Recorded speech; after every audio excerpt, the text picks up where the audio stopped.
in this mess that we find ourselves in. Some people are saying we played like Chiefs. We didn't play like Chiefs. Today, Pirates idlale ibhola elimnandi. We played Like beautiful football. But when it comes to defending, we were so poor. When it comes to defending, we were so poor today. Yabo. we are failing to defend set pieces. Like, it feels like angazi ngishonelwe dog. And I'm going to sleep, afraid. This one feeling. I don't know when was the last time I'm feeling. I felt like this. Oh, yeah. I remember. But we lost.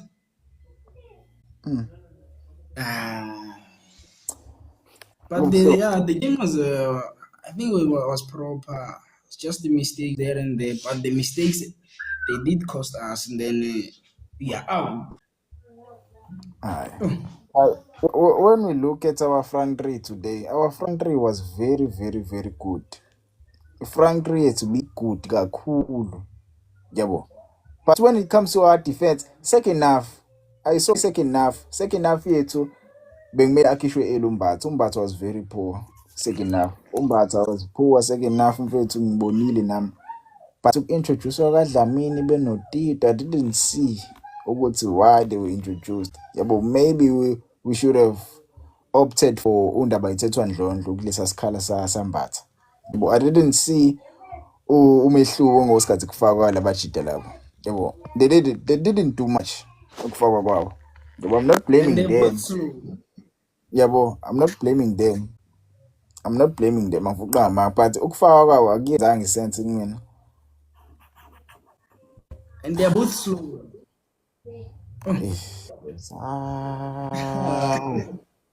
Ibo. Yazi bethu ukudefend nje kuphela. Iyona into ebemele siyenze. Umsebenzi usuwenziwe. Mfethu. Mfethu hayi mina ngiyazi mina wenzalana.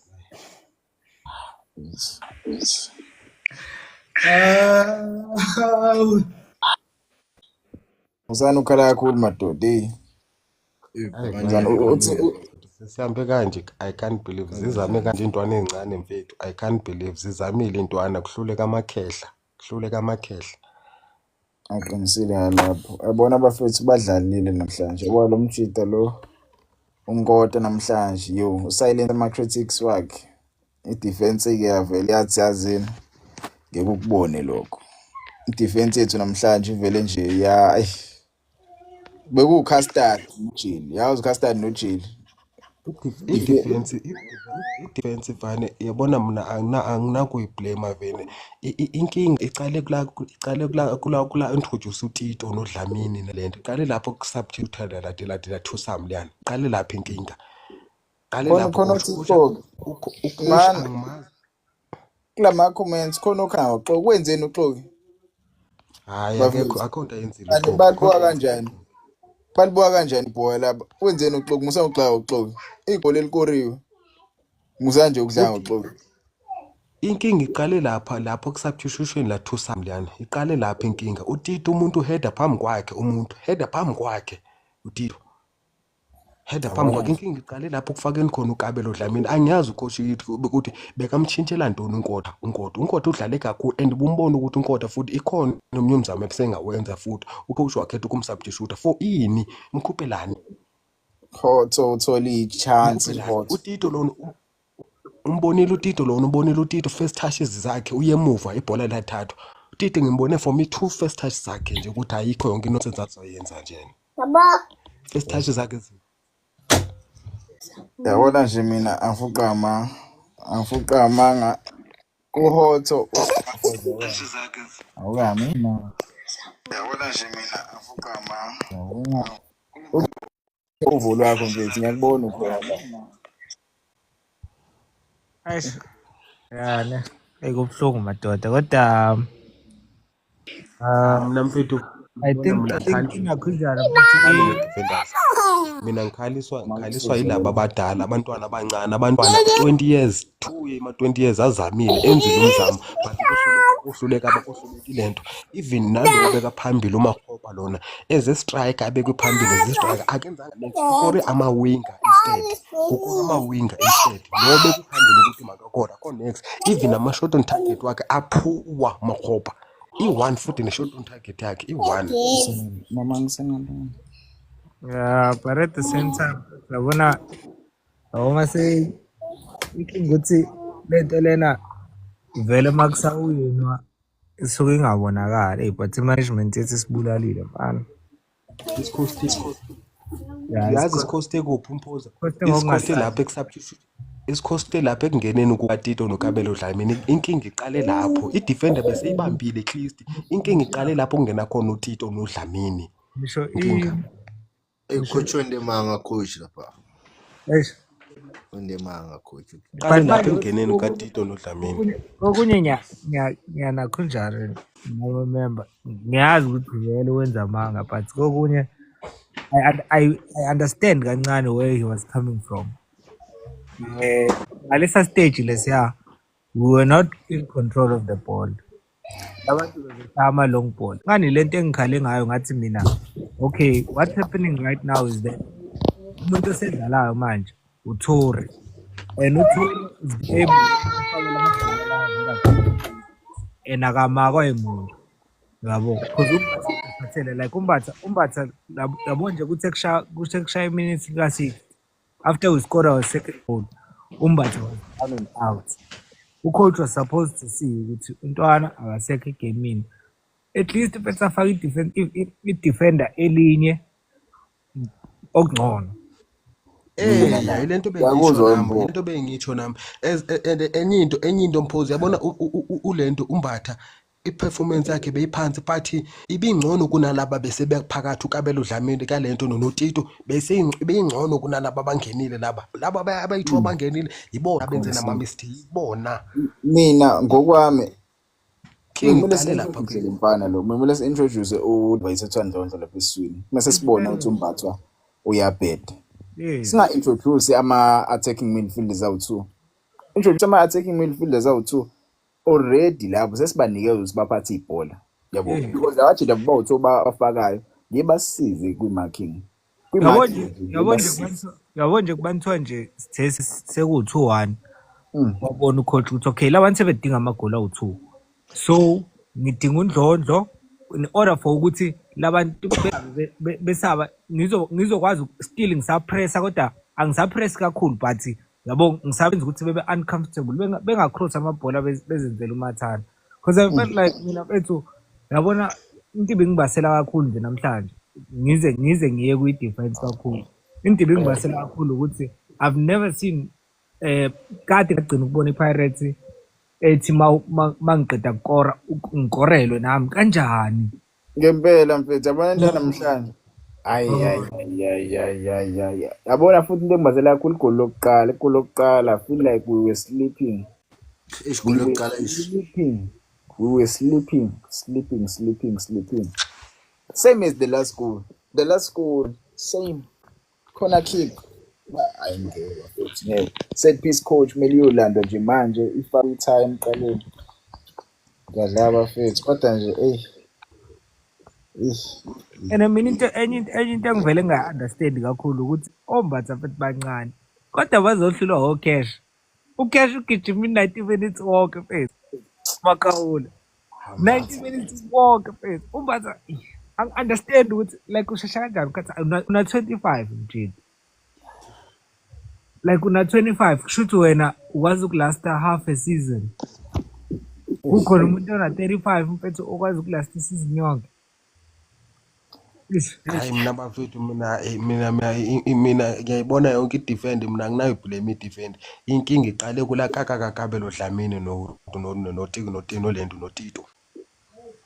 Yabona uTito ungibonise namhlanje uTito ukuthi useless uTito indaba nimhype kakhulu uma-supporters uTito. Lento manje kuthiwa nyinyo yiyo lento leya. Umuntu uheada phambi kwakhe hayibo phambi kwakhe hayi no coach wenze mistake lapho coach. Kwakumele ucoach kwakumele uFostile at least azokwazi uintroduce idefender ende.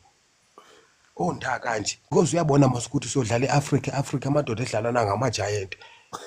Ujabulela ukuthi ungajabulela ukuthi ungadefenda defender ngama-defender onimoto abheka i-center back yethu zi-2 zimfitshane bheka umayela ama-defender amade man awusananga phela wena ngoJanuary Olisandawo subulele Remember nangu unda at least unda injury yakhe remember into anini injury la into anini lento la maningi ama-player nabo uThembazwana baqala waqalwa le mali ulento waqalwa le mali but ubula uThembazwana kodwa ulento kodwa unda usaselento why bemtotusa why phathe zitotusa kakhulu kanje ama-player why batotusa kakhulu kanje ama-player why ama-player batotusa kakhulu kanje Olisanda got another injury.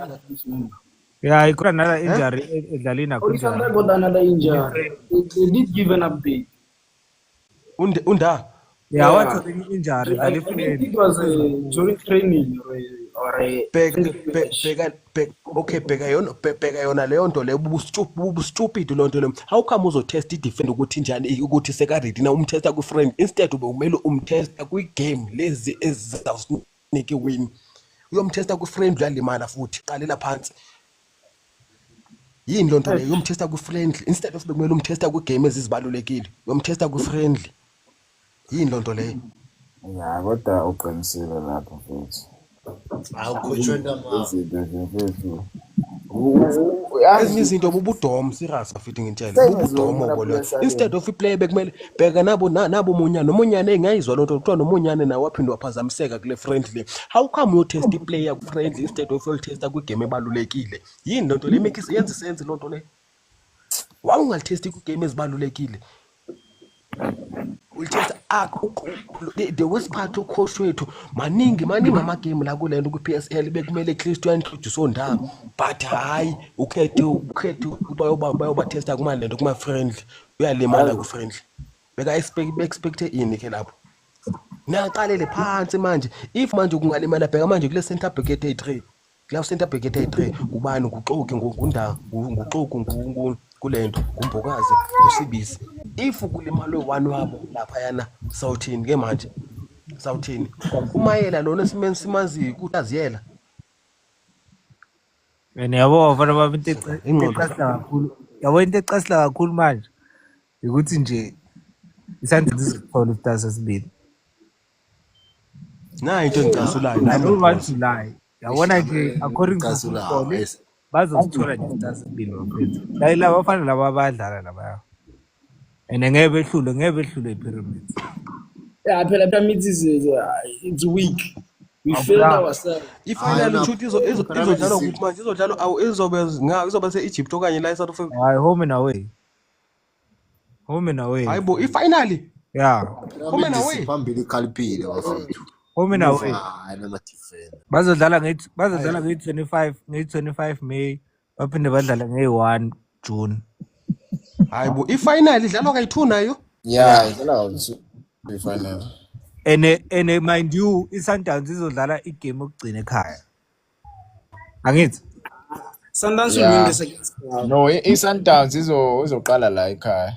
Izoqala ekhaya. But nabafethu bona mina ukukhuluma iqiniso uyabona iSundowns angiboni iwina kule game le angeke zisithathe le start before ngeke zisithathe le start le Pyramid lena angeke no iSundowns izoyiwina le game izoyiwina le game because iSundowns ine defense stable.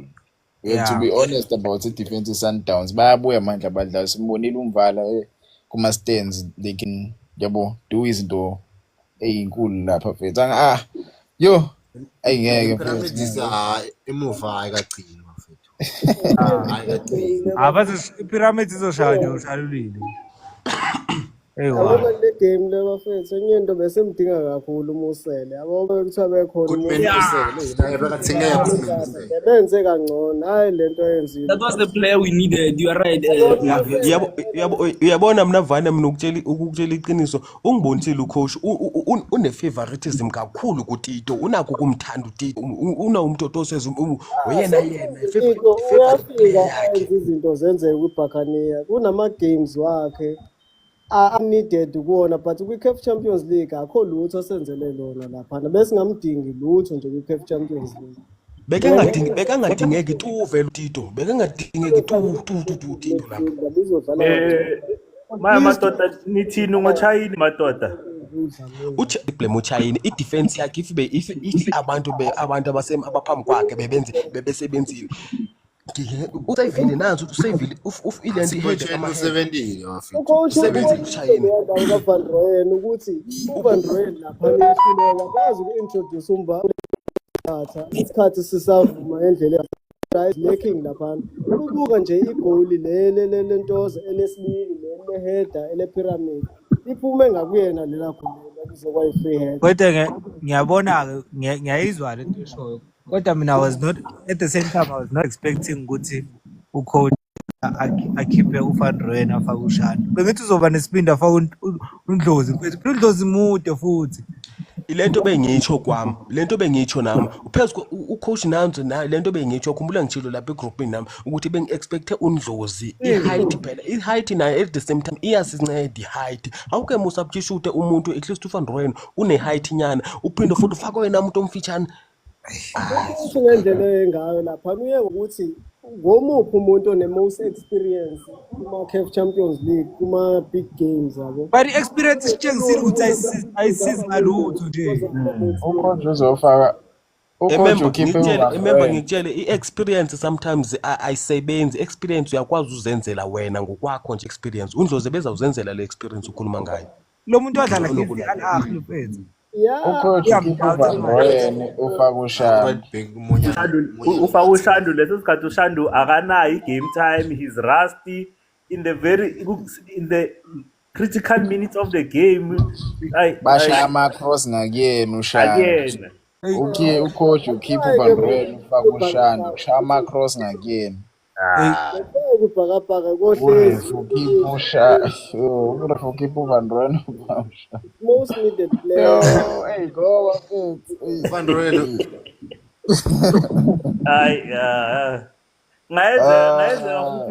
ngayenza futhi no-coach uhambela lokhu ngoba sekayabona ukuthi amaqhinga aphelile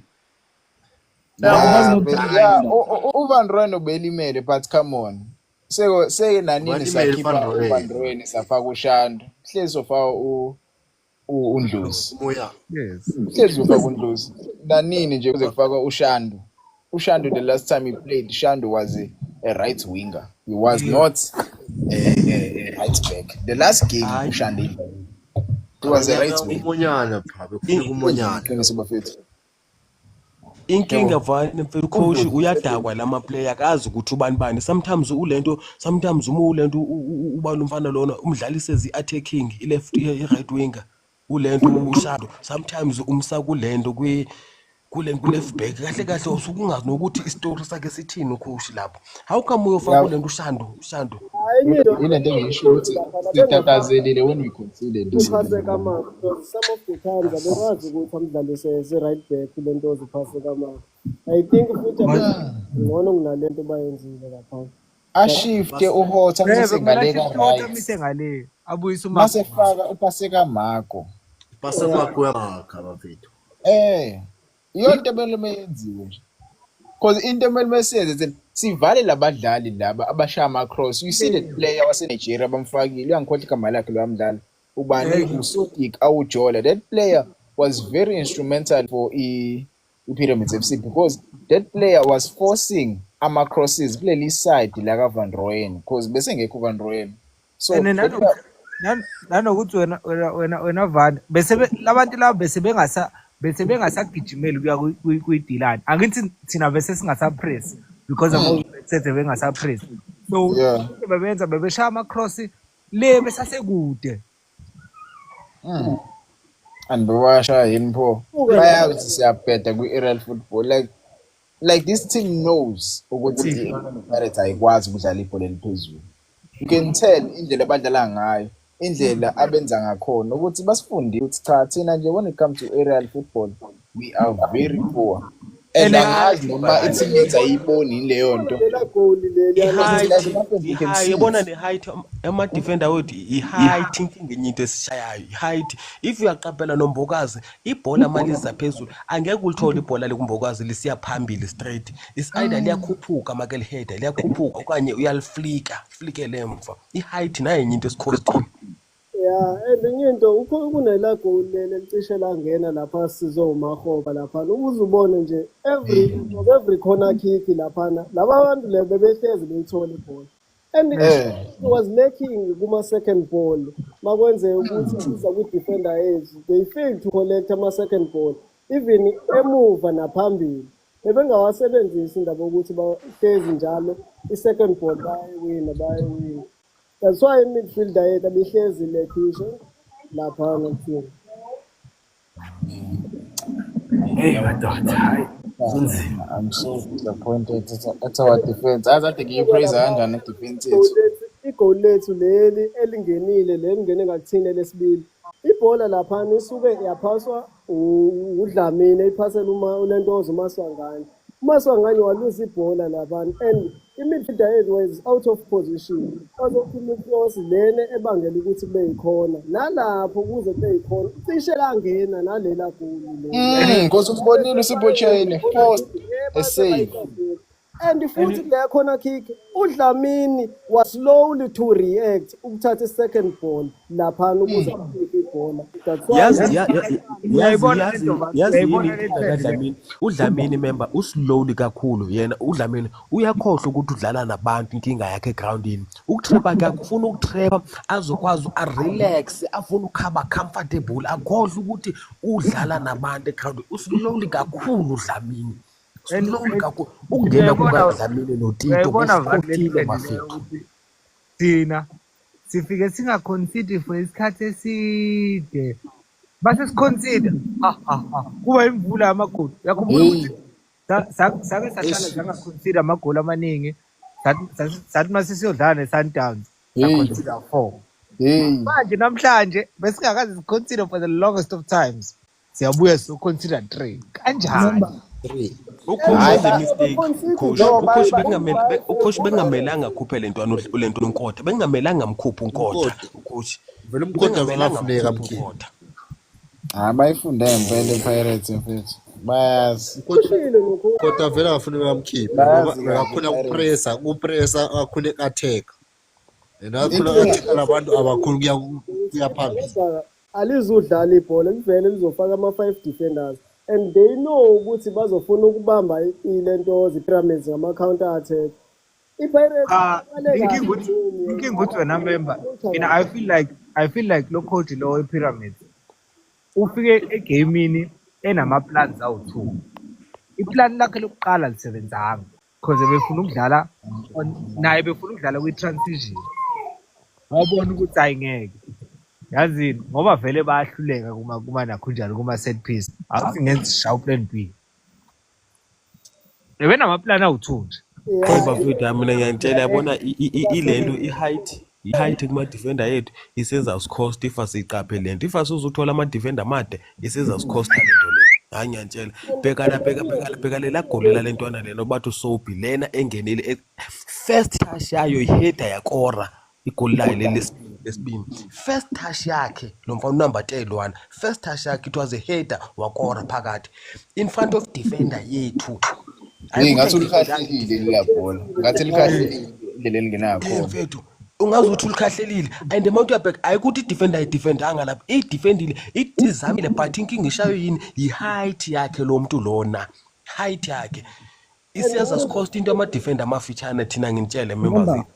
Enye into mbemba kwethu kuthema ukuthi 2-2 laphana khange besazitshela ngokuthi uzodlala ibhola lebelidlala for the whole game ku-first half nale no 10 minutes we-second half.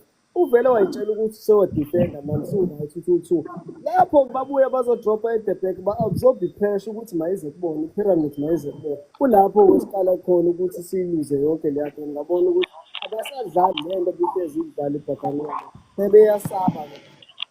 Remember, kwawukhoshe bengasabe sedidekile kwayena ukhipha idefender ufake istrike seke ngona fake wayengayicabanga kwa early lonto leyo ukhipha idefender ufake istrike yini lonto leyo ebengasazi nokuthi makenzeni naye besenyinda nje nayo ungakhupha idefender ukhipha idefender uphinde ufake istrike ngama last minutes lonto wayile double strike oyenzayo lena ubungayenzi early. Inkinga yakhe asikhostayo coach isubstitute zakhe zilate and futhi expect ukuthi umuntu enze intoni enzeni nge10 minutes ufaka uradio pani uyenzayo Wenzani uMakgopa bemkhuphela ntoni uMakgopa udlala kakuhle noNkotha adlala isizini yonke isizini adlala uradio pani umfaka ukuthi ayenzeni uzowenzani uyazisola lo bamkhuphele ntoni uNkotha noMakgopa noNkotha noMfukeng into ayodwa makuwa phambili so manje ilento engiyitshoyo nami ngithi ukhosho imistake yakhe iqale lapho umkhuphelani umkhupheleni uNkotha nangumbuzo umkhupheleni uNkotha because uNkotha bumbona ukuthi uNkotha usalambile uNkotha khona into usubumbona remember, I thought the coach Makakibu Van Rooyen uzophakamisa uMarco and then take Godo to do, taking Godo to, like I didn't understand why coach Agadal's Godo to strike and fit. Because I didn't want to do a counter attack. Playing Godo at 9, he has a speed, he has a power. So I didn't understand this thing of the Shandu. uNkotha bemdlalisa as versatile because umane akwazi ukuthi uMakgopa mayihead amabhola lapha pick up ama second ball because bayazi ukuthi une speed uNkotha. Sometimes bambeke lapha as number 9 like ingakho bemane beshintshana benolokhu noMakgopa umbone sometimes uMakgopa uNkotha sephambili lapha ku-strike because uyakwazi uNkotha ukuthi abe ne-speed pick up ama second ball and uyakwazi ukuthi mase itholile ibhola enze ama-decision a-right ukuthi iPirates iye phambili ka-10. One line remember. That's why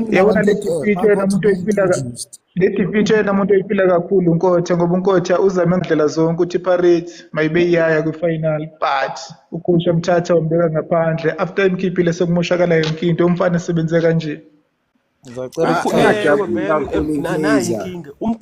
Ngajabula kakhulu iKaizer sokhiphela kuyona esibhongo nge-10.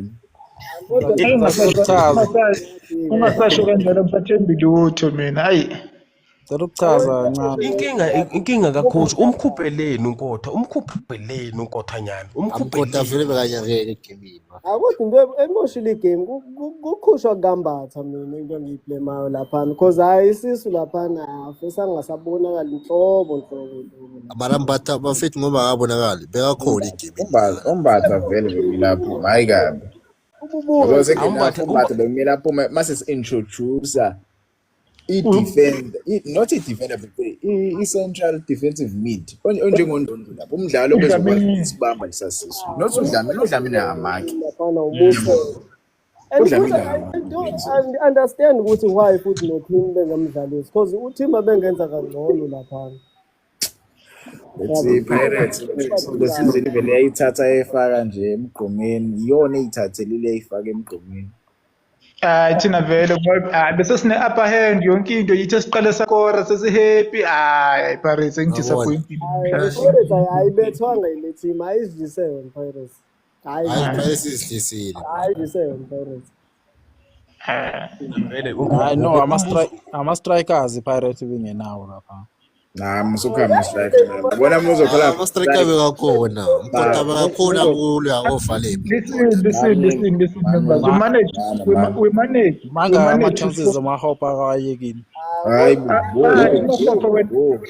when it comes to attacking umsebenzi wakhe ucreate space umsebenzi kaMakgopa ucreate space bamba ibhola lindela ukuthi bangene avule ispace aba nama-defend uMakgopa awamenza okhala ngeyi-striker kwigame yanamhlanje ngeke bafethu shuza niyibuka ngale game indlela edlala khona uMakgopa namhlanje uMakgopa udlale umsebenzi bekumele udlalwe uMabasa first game udlale umsebenzi Mabasa first leg was out but uMakgopa bekaphusha Today he was very amahopa abafethu adlala amahopa abafethu uyabona mina bafethu mina ngiyangimangala sometimes ngiyangimangala umabasa ekhala ngokuthi why Hugo Bro sengambiza esquadini yini ozoyibiza yini kumaho uzombiza enzeni umabasa yabona umabasa useless bafethu umabasa nangatshintsha ukudlala kwakhe selfish bafethu umabasa nangadlala njengale striker se-Pyramids umayele because umayele uhleli zaseboxini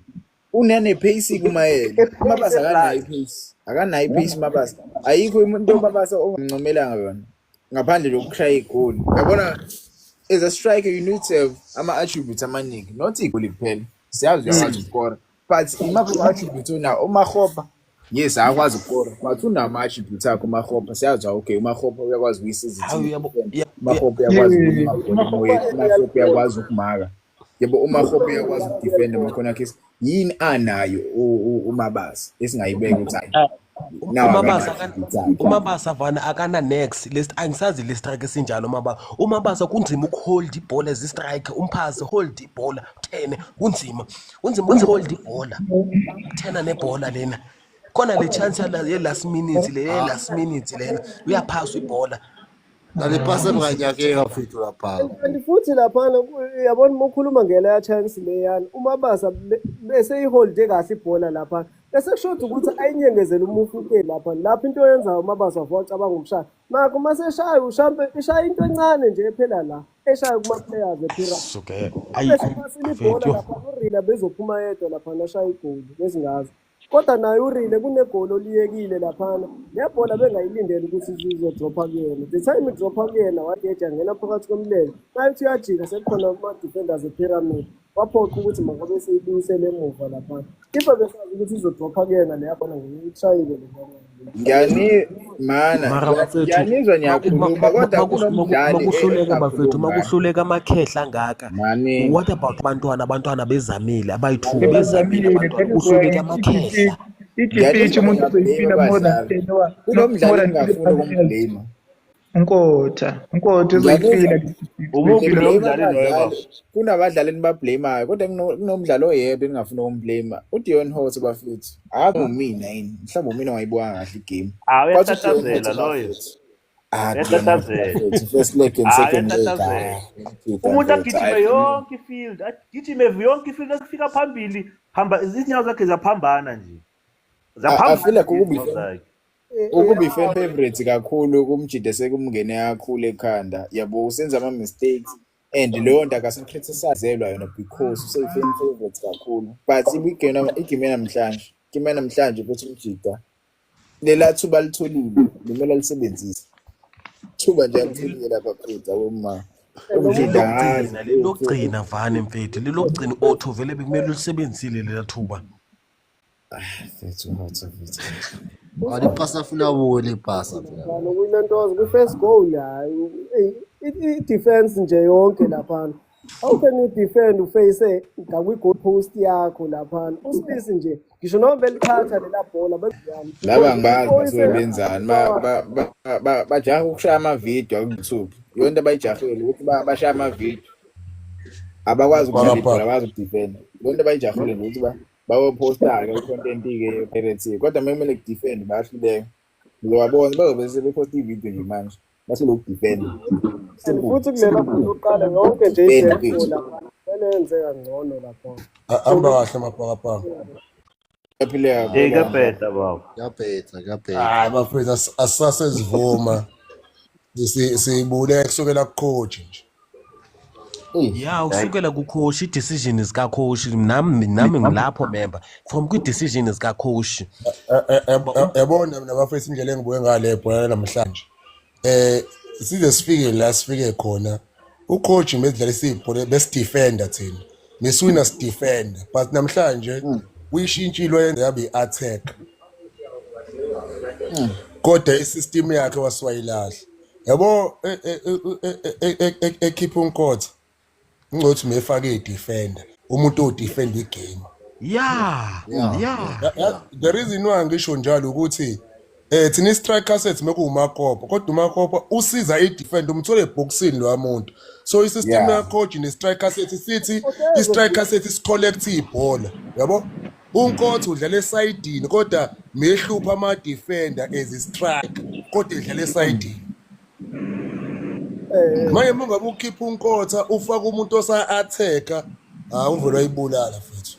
Hayi uyibulela ucoach uGoze ngowakhe. And Hotshe if ngiyakhumbula Hotshe wasidlisa it was 2022 sidlala i-conference sadliswa Hotshe kwi-final. Bengafuneka a-change na. Ukuthi aphume uNkotha angingabile i-decision yakho but ukube memkhipha e-defend igame because sidinga i-draw vele benzo-understand. Manje yena mfethu ukhipha uNkotha and memkhipha no bafethu akungadlalwa sometimes ngamagama akudla ngeperformance uDlamini ufact belile lo akekho lo Notito member somkhohle.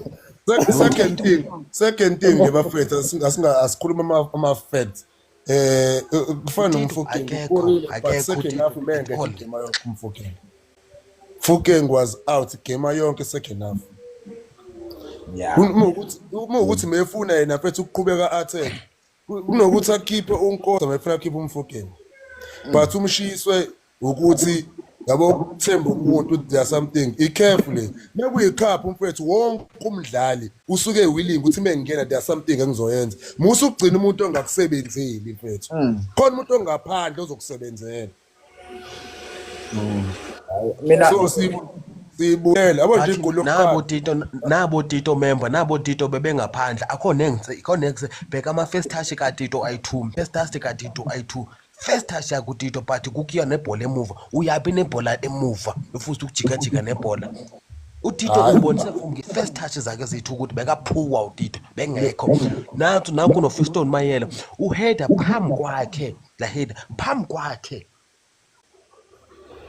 Kunabadlali mfethu kumele babe first decision kuwena ubakhiphe kunabadlali abangaphandle mfethu bengenza kangcono. Uyabona ucoach yona member ivele yamdakwa lekho ivele ngithoza ungelela goli ivele yamdakwa lento le futhi how come uzothi uzokhupha i-defender ufake i-attacking how come ukhupha uxogo wagqiba njalo ufaka uRadio Pane yini lento bese imdakiwe lento bese ngazi ukuthi makenzini ufaka uRadio Pane ufaka noMabasa ukhupha i-defender.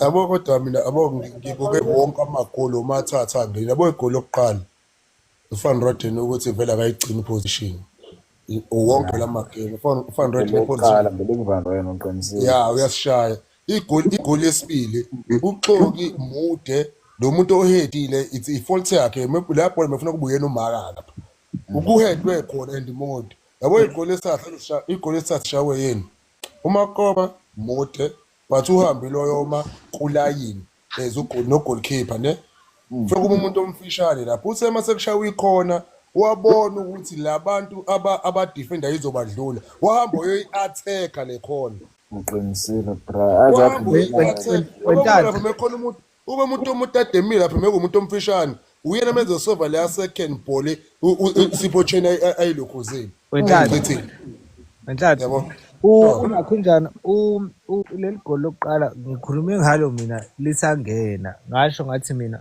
yazi i-mistake kaVan Rooyen wenzeni uVan Rooyen lithe lishawa ngaphezulu ibhola waqale wayijaja lo yamjita wabona ukuthi hawu nakho sijampile akekho offside waqhubeka mayisefika kuye akasenzi challenge ukuthi phela lo mjita engacross ibhola ngoba phela mawunakhunjana mawuvimba ukuthi engalicross ibhola wenzela ukuthi inakhunjana ama-center backs akho nawe whoever seboxini ezokwazi ukuthi a-check ukuthi uba ukhona eboxini manje wena umnizakho leso sikhathi wena instead unikeza umuntu ozocross ibhola sonke isikhathi sokuthi ayibhekele ukuthi okay nangu seyarana manje bese yacross like kanjani bro like uyina kanjani mfethu uyi-wing back abo mina bafu uVan Rooyen ngabe mfethu uyi-good player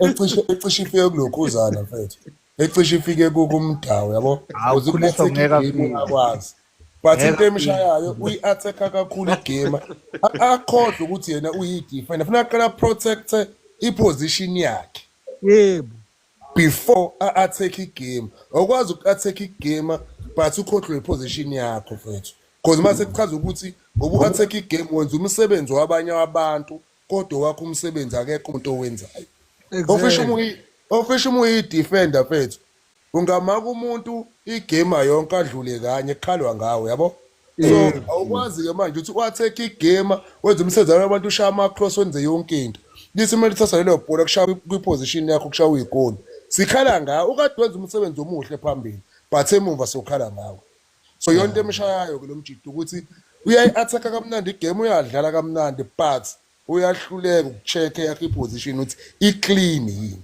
wonke amagame akhe wonke kulela goli lokuqala le-Pyramids angazi noma yimina ngetshe ngibonile ungathi kune-offside and iVAR hayi besasitshengisa laphana ukuthi mhlawumbe offside noma yini basirobhile laphana khabe ama-highlights baluleka leya nto leyo qinisile kwigoli lokuqala le-Pyramids something was fishy lwana layo but-ke singakhali kakhulu bafethu le nto le isifundo for i-generation ezayo ukuthi kumele kudlalwe kanjalo umfuke ngombokazi abonkonta they can see ukuthi kwenziwa kanjani manje yabo ngiyakhala mina bafa uqaba mama yazi reason engikhalisayo yazi labantu bengiyitshela ukuthi bayosijaha yazi badlala kangcono i-first leg ne-second leg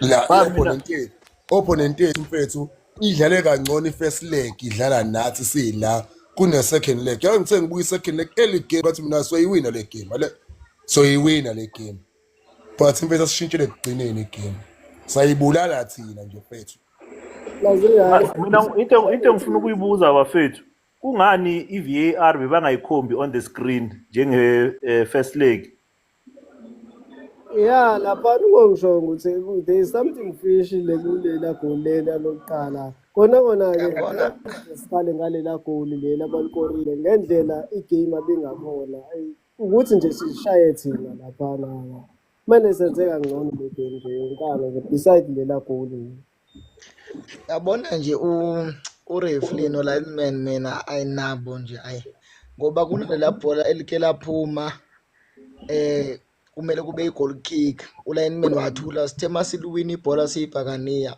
kwabe ikane etshatsha yabona kodwa ekukhala ngorefe right now asiyeke ngifuqama asingakhali ngorefe right now ukukhala ngorefe akakusizi yabona ukukhala ngorefe afuqama ngewusebenzele right now because thina amagoli esiwakhonsidi lo refe bebengekho orefe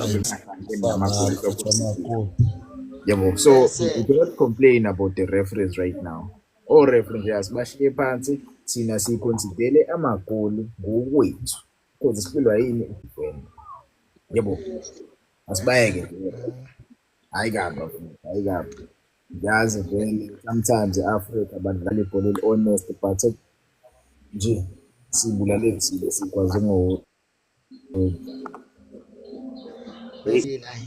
ngiculi kahle kwalo umuntu uhethe kwale box elincane lelo lokho kusho ukuthi ugoalkeeper unawo wonke amandla okubona ibhola lisuka le kude kodwa ugoalkeeper zange nyaza zame nokuzama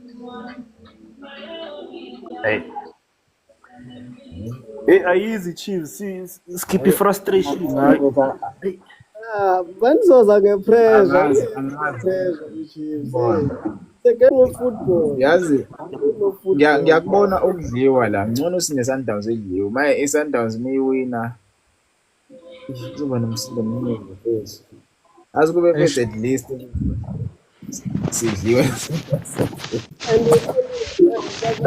unoqamba no way Sundowns mingayiwina ingayiluza leya final no way nami ngisho lokho yabo nje ngendlela abadlala ngayo ngendlela abadlala ngayo ibhola mina bese ngiyinikile i-Sundowns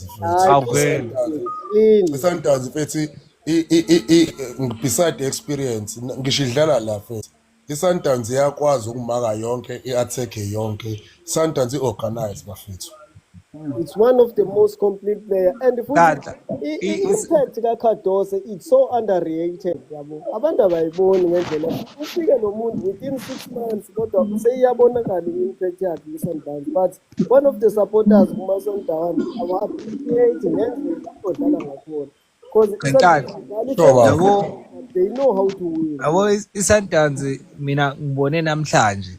Abantu abakwazi ukudominate igame stadium esijena mfethu bayicontrol phela igame biphethwe yibo like honestly speaking kube leyabutha leliyalana kunjalo yazi mina bafo enye into ngikuvumele yazi ngitheni ubone ukuthi sina sidlala ama supporter mengenayo iPyramid wonke ama supporter dekule game eSundowns ase-Egypt but iSundowns mfethu akwazi ukuphatha igame ngisho idliwa ngo-8 mfethu mubone ukuthi there's something engayenza mfethu la iSundowns yabo kubantu ayinakho njana they didn't go through to the final bebezobayidlise bona nabo because they had a lot of chances they were in control of the game futhi i-alay bayidlale semfethu bayidlale half ground mfethu ihome mfethu ina wonke ubovu stadium mfethu yadlala half ground yabona iSundowns into ekwazile ukuthi ikwazi ukudlala kahle leya game because of banayo i-midfielder eyazi ukuthi how to control the tempo of the game yabo the rhythm of the game when to attack when to defend when to go forward how to split the passes yabo because if ever ungakubuki alende into i-impact ayidlalayo kwi-Sundowns bawungalazi khona ngeke uze uyi-understand because uyakwazi lo mjidi ukuthi i-controla kanjani i-tempo of the game the rhythm of the game aya madoda hayi ibhola phethe ibhola kodwa hayi angiyiboni phethe iPyramid idle Sundowns hayi amayi sengiyinikile angiyiboni sengenzeka phela ngoba ibhola kodwa if besikhuluma sibheke bengizawubheja mina no1 wenu iPyramid izayibetha iSundowns izayibetha uzutha zenitha nje hayi ngeke bafa hayi bafa ngeke bafa futhi mhlambe ngo3 score ayizoyena hayi ngeke bafa hayi